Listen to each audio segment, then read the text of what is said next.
प्रयागराज हत्याकांड प्रकरण हे काळजाला थरकाप उडवणार आहे. आरोपी सनी गुप्ता आणि मृत अभिषेक यांनी वाटणीवरून आपलं कुटुंब संपवलं.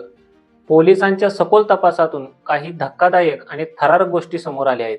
हत्येच्या वेळी घरात काय घडलं, पोलिसांनी 12 तासात हा गुन्हा उघडकीस कसा आणला, हेच जाणून घेऊया ह्या व्हिडिओमधून.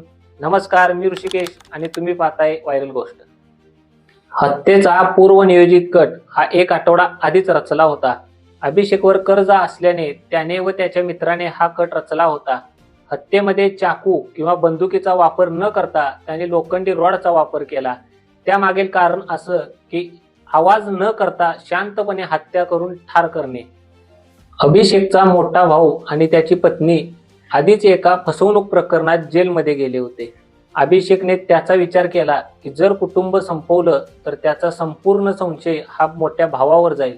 पोलीस त्यालाच पकडून नेतील आणि आपल्याला कोट्यावधीची मालमत्ता आणि दागिने सहज मिळतील. रविवारी 31 मेच्या संध्याकाळी 4 वाजल्यापासून ते रात्री 10 वाजेपर्यंत ह्या 4 हत्या कशा केल्या याचा थरार आरोपीने पोलिसांकडे कबूल केला आहे. अभिषेकने पहिली हत्या त्याची बहीण मीनाक्षीची केली. संध्याकाळी 5च्या सुमारास मीनाक्षी घराच्या खाली असलेल्या दुकानात जाण्यासाठी पायऱ्यांवरून खाली येत होती. जिना अंधारात असल्याने अभिषेक आणि त्याचा मित्र आधीच डाव धरून बसले होते. मीनाक्षी नजरेत येताच अभिषेक आणि त्याच्या मित्राने लोखंडी रॉडने तिच्या डोक्यावर वार करण्यास सुरुवात केली. मीनाक्षी जागीच कोसळली. काही वेळ हालचाल चालू होती, पण थोड्या वेळाने तीही थांबली. तर अभिषेक आणि त्याच्या मित्राने तिचा मृतदेह एका खोलीत लपवून ठेवला. अभिषेकने दुसरी व तिसरी हत्या त्याची आई व वडील यांची केली. मीनाक्षीच्या हत्येनंतर दोघेही दुसऱ्या मजल्यावर गेले. तिथे 65 वर्षाची आई व 70 वर्षाचे वडील हे दोघेही वेगवेगळ्या खोलीत झोपले होते. आधी वडिलांच्या खोलीत जाऊन वडिलांच्या डोक्यावर आणि तोंडावर लोखंडी रॉडने वार केले. त्यानंतर ते ओरडूच शकले नाहीत. त्याच प्रकारे दुसऱ्या खोलीत जाऊन आईचीही तशीच निर्घृण हत्या केली. तीनही हत्येंमुळे संपूर्ण घरामध्ये रक्त सांडले होते. हत्या ही पूर्वनियोजित असल्यामुळे सनीने बाजारातून ब्लिचिंग पावडर, फिनाईल आणि ॲसिड आधीच आणून ठेवले होते. याच साहित्याचा वापर करून भिंतीवरील आणि जमिनीवरील रक्ताचे डाग दोघांनी पुसून काढले, जेणेकरून फॉरेन्सिक लॅबला कोणताही पुरावा मिळू नये म्हणून. आई, वडील आणि बहिणीच्या हत्येनंतर अभिषेक आणि सनी यांनी कपाटाची चावी घेऊन कपाटातील तब्बल 1 किलो सोन्याचे दागिने आणि लाखो रुपयाची रोकड बॅगेत भरली. लुटलेले सोने आणि पैसे घेऊन दोघेही रात्री 8:30च्या सुमारास अभिषेकच्या बंद दुकानात गेले.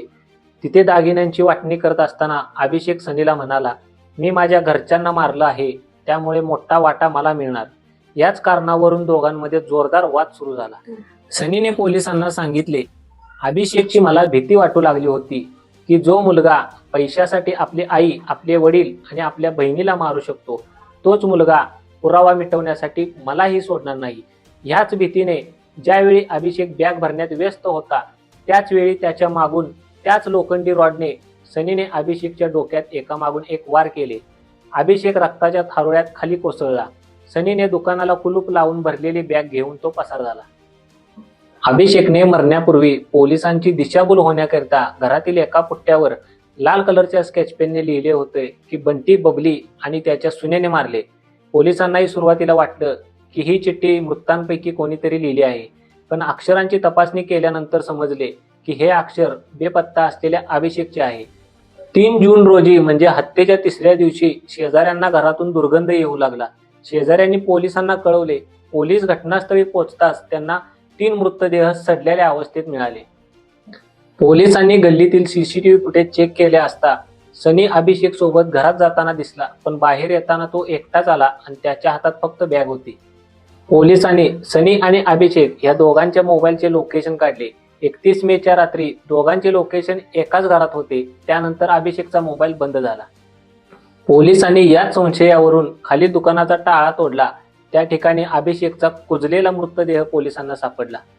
पोलिसांना खबऱ्यांकडून माहिती मिळाली की आरोपी सनी गुप्ता मुठ्ठीगंज परिसरात आहे. पोलिसांनी वेगाने चक्र फिरवली व आरोपी सनी गुप्ताला मुठ्ठीगंज परिसरातून अटक केली. आरोपी सनीकडून 1 किलो सोन्याचे दागिने, 350 ग्रॅम चांदी, लाखो रुपयांची रोकड आणि हत्येत वापरलेला रॉड रक्ताने माखलेले कपडे जे त्याने लपवून ठेवले होते हे सुद्धा पोलिसांनी त्यांच्याकडून जप्त केले. सध्याची स्थिती अशी आहे की आरोपी सनी गुप्ताने सर्व गुन्हे मान्य केले आहेत, तरी दुसरीकडे सोनं चांदी आणि मालमत्तेसाठी अभिषेकने आपलं सर्व कुटुंब संपवलं व शेवटी त्यालाही आपला जीव गमवावा लागला. या प्रकरणाविषयी तुमचं मत काय आहे कमेंट करून सांगा आणि सबस्क्राईब करायला विसरू नका. धन्यवाद.